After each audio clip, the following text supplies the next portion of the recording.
Manchester City 3, Man United 1, 5 things learnt. I know it's 2 days after the game and not 1, but I still thought that I should do 5 things learnt on this game. Point number 5 is this Kyle Walker's best ever game for Manchester City?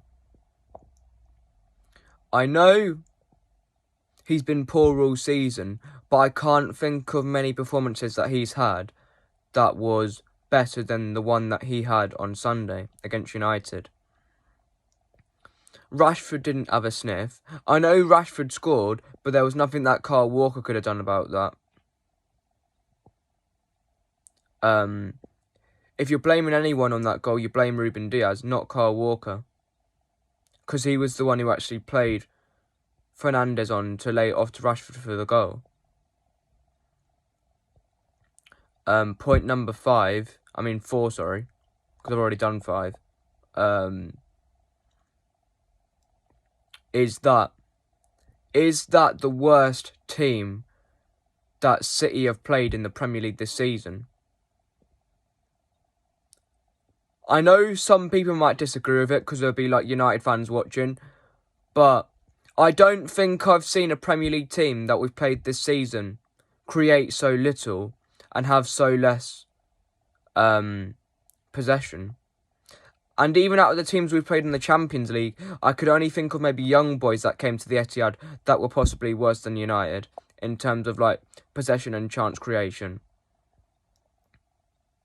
And for a club like United, for someone to be saying that about them, it's just embarrassing.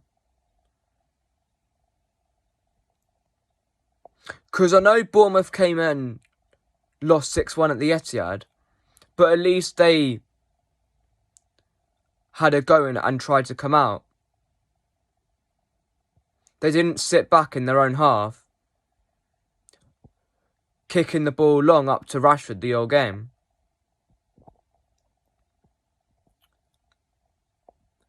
Point number 3 is that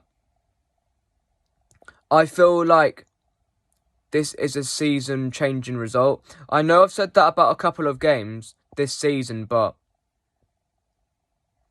I properly believe this because not only did we come back and got 3 points,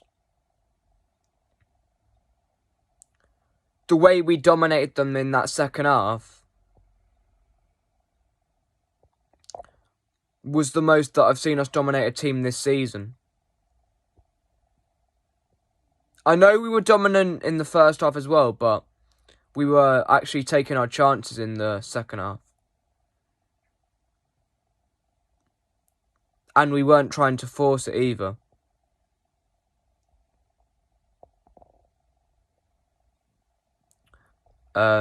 Point number 2 is that Phil Foden could be Manchester City's best player in our history if he carries on with this form. Because I still believe that he's got a long time left at City. I don't see him going anywhere else. Unless it's like maybe like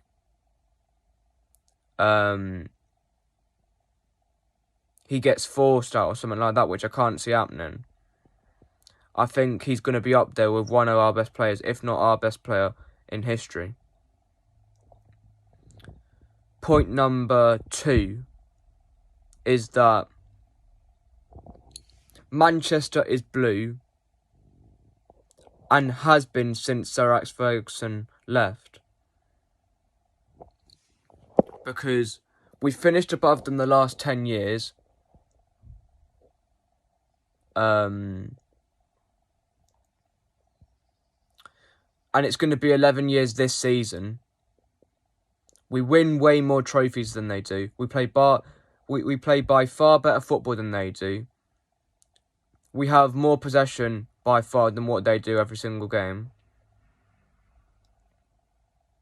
And we compete on all fronts in all competitions, and they don't.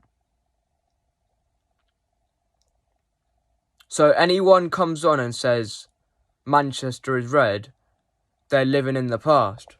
Because, yes, it's great to have history, but you can't live on history all the time. You've actually got to do stuff in the current day and age as well. And we're so much better than them on and off the pitch as well, because Old Trafford's roof leaks. We've got better owners than them. We've got a better stadium than them. We've got fans who actually are from Manchester or England, and a lot of their fans are from, like, India and places like that.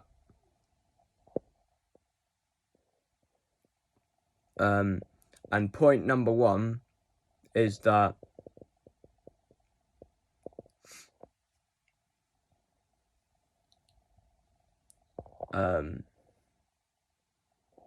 Bernardo Silva was absolutely brilliant. And he always plays brilliant against United as well. And another thing I've got to say is that Haaland, even though he was missing chances, and the same thing with Foden as well, they got back up and they kept on going, and eventually the goals came for both of them. And one thing about Rashford, yeah, when he went down with that, when Walker touched him a little bit, that's just Walker using his physicality. And Rashford going down is so embarrassing. Because if that's Mo Salah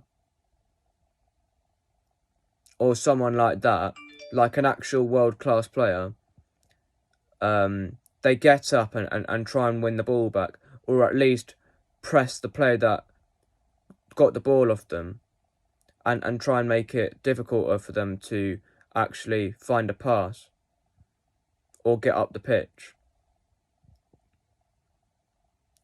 And I've got one more song to sing before we wrap this video up. Mind the gap, Man United. Mind the gap, I say. City, tear these cockneys apart again. City, tear these cockneys apart again. Never felt more like singing the blues. City won't, United lose. Oh, City, you got me singing the blues. Glazers stay in 10 more years. Da da da da da da da. Man City are on the biz. Da da da da da da da. Ten Hag is a fucking clown. Da da da da da da da. Hark now hear the city sing, United run away, and we will fight forevermore, because on Derby Day, hark now hear the city sing, United run away, and we will fight forevermore, because on Derby Day, it's only 3-1, 30,000 excesses, it's only 3-1, the city is ours, the city is ours, fuck off back to London, and take your shit scarves, City, City, City, City.